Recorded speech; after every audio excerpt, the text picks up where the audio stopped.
Book one was allowed to bookstart abroad for the last 40 years, and today I have my special guest. He's executive coach and, of course, an author using the science of optimism to help leaders thrive under pressure. No other than Dr. Martin Mendelson. Nice to meet you. Nice to see you. Thanks for having me on. Welcome, Dr. Martin at Book One One Review. And can you please introduce more about yourself that I miss? Yeah, absolutely. So if you were to meet me in an airport and ask me what I do for a living, my standard answer is I help people get out of their own way on stages with their teams and one-on-one. So I've had quite a different journey than most. I'm actually a trained dentist who became medically disabled from my field a number of years ago. And so I was out of work for quite a period of time and had to figure out what was next when at the time I was in my mid 30s where I was too young for this and too old for that and too inexperienced for this and too experienced for that. So I ended up growing and acquiring positions within the industry of dentistry, both in dental laboratories, dental corporations, and the world's largest continuing education firm for dentists in the world. So I had been involved in all elements of dentistry from the chair to corporate. I led teams of over 20 people, had budgets of over $20 million. And when I was at my tenure at Spear Education, I realized that I was coaching people without any background in that area. And so I needed to be better. And so I ended up gaining certifications in executive coaching, team facilitation, emotional intelligence, and happiness studies. And so I put all that together into my debut book, One Move Makes All the Difference. And I also share my message on keynote stages and working with teams both inside and outside dentistry in the corporate arena. Yes, and thank you so much for sharing your knowledge and wisdom to the world, Dr. Martin. So, let's talk about your book. One move makes all. Well, the promise of one move is both a simple and radical. In a culture obsessed with complex self-improvement systems, why is identifying and executing a single pivotal action more powerful than trying to change everything at once? Yeah. Well, when you try to change everything at once, you can get very overwhelmed.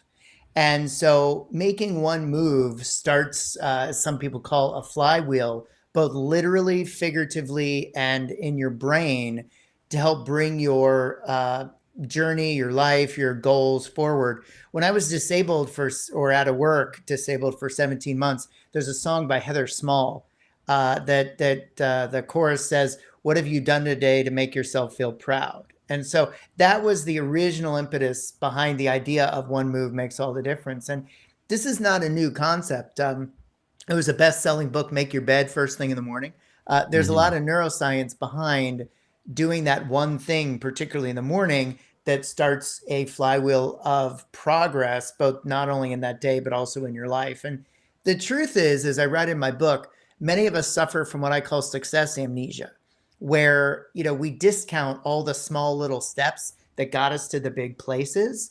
And it's those small steps that culminate, those one moves that culminate in the big things that people tend to celebrate, like achieving a job, a certification, a degree, a career, etc. But it's the one moves that are actually the most important. So that's the idea behind it.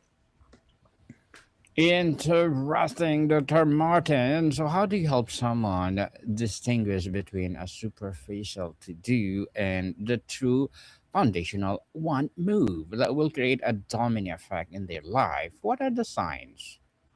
The difference between a traditional to do and one move, that's a really insightful question, because truthfully, in many cases, there isn't much of a difference, to be frank, because movement is movement. And what I often also talk about is the idea that it's one move of action or one move of thought. And I'm sure we'll get into my team framework, which is in the core of my book. But the truth of the matter is that if we're doing something that is moving our goals forward, then that can be both a to-do and one move. I think the issue is not allowing our thoughts to stop us.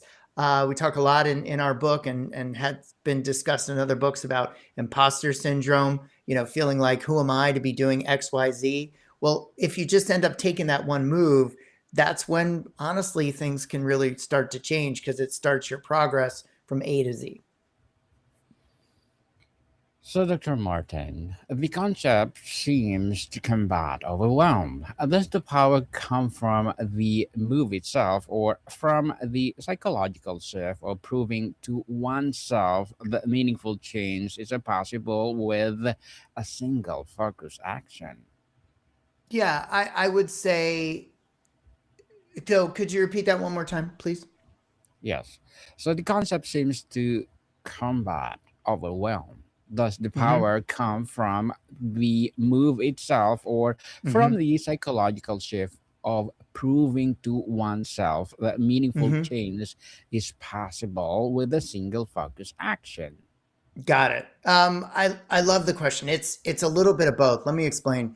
At the core of Mhm. my work is a quote that's attributed to Dr. Viktor Frankl, who wrote a book Okay. called Man's Search for Meaning, who was also a Holocaust survivor, and he was interned at 37 years of age as a neurologist and a psychiatrist. And so the quote that's attributed to Dr. Frankl is, between stimulus and response, there's a space. In that space lies our freedom to choose our response. And in our Yes. response lies our growth and our freedom. So the point is that when you look at instances in life, occurrences, other people's actions, situations in the world, everything in the world is actually neutral. It's your thought about that situation that gives that thing power.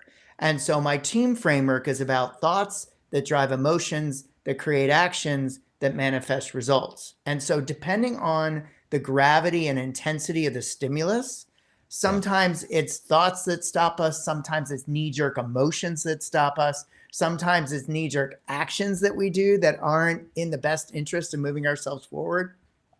So our thoughts and actions do go back and forth relative to the intensity of the stimulus. The key here is to understand this, to notice that we're having these thoughts, that we're creating these immediate emotions or immediate actions to be able to move ourselves forward. And one of my favorite coaching questions, one of the questions I have in the book, when we look at a given situation and we start thinking negatively, ask yourself a very simple question. How true is that? How true is what you're thinking about relative to that situation? Or are we just making stuff up in our head that isn't going to serve us to bring ourselves forward? Dr. Martin, let's talk about the discovering the move, the inner Mhm. compass. For someone feeling stuck, how do you begin the internal excavation process to find their unique one move? Is it found in their frustration, their nostalgia, or a recording daydream? Yeah, that's a good question. I would say it's often in what a lot of coaches call limiting beliefs. And Mm, so when we sit back and we think about a given situation where we feel stuck, the question becomes, okay, what do we feel stuck about? What is the specific situation, the reality, etc.? And is what is stopping us movable or immovable? And so, for example, if you wanted to go back to school and become a nurse, but you say, I can't do that because I don't have the money to go to school. Well, that would actually be an immovable kind of thing, right? Because you could get loans to go to school to bring yourself forward. Versus if you say to yourself, well, I want to be an NBA basketball player, and you're like me, you're 5'4". Well, that might be an immovable type of belief. So sure. it's really important to actually identify what those thoughts are. Think about, okay, what type of limiting belief is this? And if there were no rules, if there were no constraints, how could I achieve that? What would be that next one move? It might be, in the case of my nursing example and financial aid, it might be, okay, well, my next one move is just going on the web and exploring what loan options exist for me to be able to get that education. So it's about being real, it's about being true to yourself, and it's about truly getting the thoughts out of your head onto paper, electronic or real, to then knock them down one by one, to then figure out what your next step might be, what your next one move might be. Dr. Martin, you talk about discovering your power. Does the one move often involve stopping something like, well, this empowering habit or draining commitment rather than starting something new? Mm-hmm. So the empowerment is in the action, and so um, I worked for a long time. Dentists will know this, for a wonderful company called Spear Education, and that was founded by Dr. Frank Spear. And he talks about with confidence comes competence. And I also believe that they're very interchangeable. And so when we start to accomplish things, everybody's had this occurrence in their life where you're worried about doing something. And often it's the things that only take a couple minutes to do. And you put it off, you put it off, you put it off. Then when you finally do it, you say to yourself, oh, that wasn't so bad after all. Look what I did. Hmm. Right. And Yes. so they are interchangeable, or shall I say, not interchangeable. The thought supports the action and vice versa. Interesting, Mr. Dr. Martin. So fear often paralyzes us. How does the focus one just one move bypass the fear that would normally stop us from attempting a larger life overhaul? Yeah. Yeah. Fear is a difficult thing for many people to overcome. It's been stated that upwards of 85% approximately of the negative thoughts we have, the fearful thoughts that we have, are actually just not true and will never come true in our lives. And so fear is often based on thoughts. It's often based on previous experiences. Now, if it is based on previous experiences, it is based on trauma. That can be where therapy comes in. So that's a very important thing to note. What I would say, though, is again, back to the how true is that question. I talk about in my book, relative to imposter syndrome, the idea that so many people are afraid to get out on a dance floor because they're afraid to look stupid, quote unquote. But the truth of the matter is that everybody else is worried about that too, and nobody's actually looking at you. And so when you actually just get out there and have a good time and put those thoughts out of your mind, that's when you can have a good time on the dance floor. And I think it's a metaphor for life, because oftentimes these things that we're fearful of will never come to pass, or we're fearful about something that happened in the past, but the scenario is completely different. And so if we look at the reality of the situation today versus the situation that we faced in the past, many times the variables are different, the facts are different, the scenario is different. And what we're allowing ourselves to do is not make that one move because we're worried about what happened in the past, when honestly, the situations are not related completely or applicable enough to warrant stopping ourselves from moving forward based on that fear. So fear is often something, or is always something rather, that is simply between our ears. And if we can figure out how to get it out from between our ears, that's when the magic can start to happen. The magic, well spread for sure. The nature of the move, what is and is not. Can you share an example of a deceptively simple one move that you've seen unblock profound transformation? What made is to catalytic?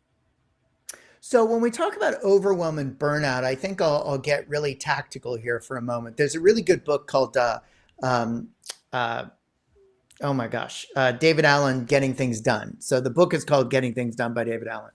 And what he teaches, and what I work with my clients all the time around, is the idea that a to-do list should only ever have the next actionable item. And so if your to-do list is filled with, as he would call it, projects, things that require more than one action item, you can get overwhelmed. So if let's say you're an entrepreneur and you need to hire somebody on your team, if on your to-do list it says hire assistant, Well, if you have 5 to 10 minutes or 20 minutes available to you and your list is full of things like that, where it says hire assistant, well, what are you supposed to do in that 5 to 20 minutes? It's an easy way to get overwhelmed. But if you flip that into an actionable step, a one move step, like write job description or sign up for Indeed account, then you can bring yourself forward. You feel the accomplishment. And as everyone's experienced in life, once you start moving, it then spawns other movements because you feel like you're getting somewhere. So being really tactical relative to our thoughts and our actions as it relates to our to-do lists even is a very tactical and practical way as an application of the metaphor of the title to bring yourself forward via that next one move. So, Dr. Martin, what are your short-term and long-term goals as an author as well as a coach? Yeah, good question. I think truthfully, it's just getting my message out there. I ended up writing the book as a result of the comments I got from my keynote lectures. And so my keynote, my signature keynote, and I have others, is all around the science of optimism, the one move. And it really makes people think. I've had people even come up to me and say, this was a really great lecture for the group that I was hired for, but you've given me the tools to deal with my daughter's stage 4 brain cancer diagnosis, which was such a humbling thing to hear. So really, my goal for the book, for speaking, is to get the message out there, because the science of optimism will absolutely impact strategic goals, not only for the business, but for all the people that comprise the business that make the business happen. I think for coaching, I am interested in kind of expanding to go more into kind of the group coaching space, because there's only one of me. And so there's a limit to the number of people I can coach at any one period of time. I'm actually keynoting a conference in Florida next month, or in March, called Pulse, Tech Hub Pulse. And it's a group of tech CEOs, tech entrepreneurs. And I'm going to be launching some group cohorts there where they can all kind of relate to each other, support one another, with me there kind of as a cheerleader, if you will, to help them move themselves forward. So I think to a large degree, it's about scale, realizing that I'm only one person. And so if the book can serve through not only the words on the page, but all the exercises within the book. So it's kind of like me in paper form in a way, as well as scaling myself through working with groups versus individuals alone. Good luck to your goals, Dr. Martin, and looking forward for more success. And what will be a piece of advice for those people that don't want to be like you? Be like me. Wow. Mm-hmm. So when you say be like me, expand on your question then. What do you mean by be like me? Be like you as a coach, be like you as an author. Okay. So what I would say is I'm a human first. And what I would say is that we all can be our own worst enemies at times. And these mindset skills, these skills of asking curious questions, these skills of saying to ourselves, how true is that, are skills like anything else.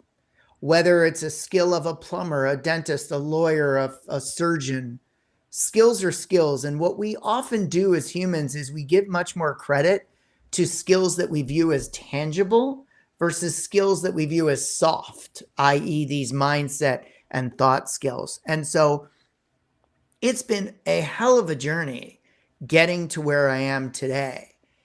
And it's all about, as I talk about in the introduction, which I call a letter from Martin, people who write books like this, I say, everybody thinks you got it all together and that you're happy all the time and everything always works great. It's really the opposite. I mean, happiness is a comparative emotion, and success, if you've seen that meme, that illustration, the iceberg illusion, that everybody sees success as the iceberg above the waterline, the beautiful ice, but below the waterline is the support of that iceberg. And that's where the failure and the indecision and the fear comes in. So I think for anybody that's looking to be a speaker, a coach, an author, It's really about understanding it's a journey, not a destination. And truthfully, true happiness, as Sean Accor talks about, and a happiness advantage that's based on research, is that when we finally start to embrace the idea that our happiness is driven by the journey, not the destination, that's when things truly start to change, because our brain opens up to opportunities that, frankly, we were blinded to see prior. So that's what I would say.